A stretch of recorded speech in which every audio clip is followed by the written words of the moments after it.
প্রখর দারুণ অতি দীর্ঘ দগ্ধ দিন। প্রখর দারুণ অতি দীর্ঘ দগ্ধ দিন। প্রত্যেক দিন সকালে উঠে এই অনুভূতিতে কাবু গোটা রাজ্য। কোথাও চলছে তীব্র তাপপ্রবাহ।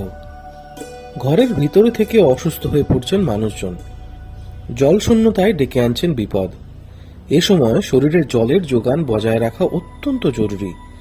গরম তার রূপ রং পাল্টে ফেলেছে, তাই শরীর সুস্থ রাখতে তা ভিতর থেকে ঠান্ডা রাখা একান্ত প্রয়োজন। আমাদের অতি পরিচিত মশলা মৌরি এই গুণে ঠাসা। শরীর ঠান্ডা রাখতে এর কোনো জুড়ি নেই। শুধু ঠান্ডা রাখাই নয়, শরীরকে হাইড্রেট রাখতে এবং প্রখর তাপ থেকে বাঁচাতে মৌরিতে ভরসা রাখতে পারেন। এ সপ্তাহে আমরা এই তীব্র গরমে শরীর ঠান্ডা রাখার আরও একটি উপায় মৌরির শরবত আপনাদের পাতে তুলে দিচ্ছি।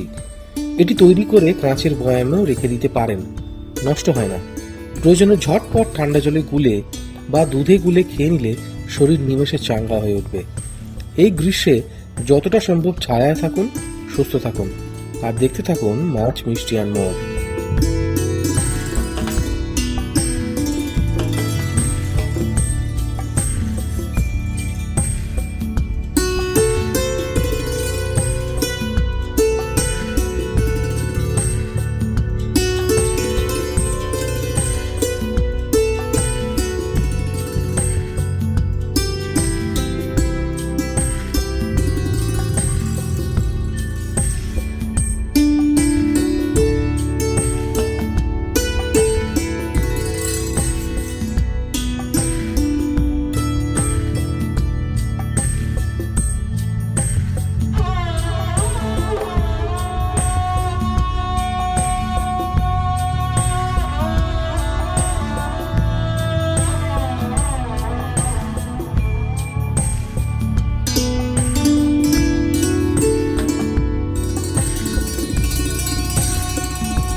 ভিডিওটি পছন্দ হলে লাইক এবং শেয়ার করুন আপনার বন্ধুদের সঙ্গে। আপনি যদি ভোজন রসিক হন তাহলে অবশ্যই আমাদের চ্যানেলটি সাবস্ক্রাইব করুন, সঙ্গে বেল আইকনটিও প্রেস করবেন, কারণ আপনাদের জন্য রয়েছে আপনাদের রসনা তৃপ্তির এক অফুরন্ত ভাণ্ডার।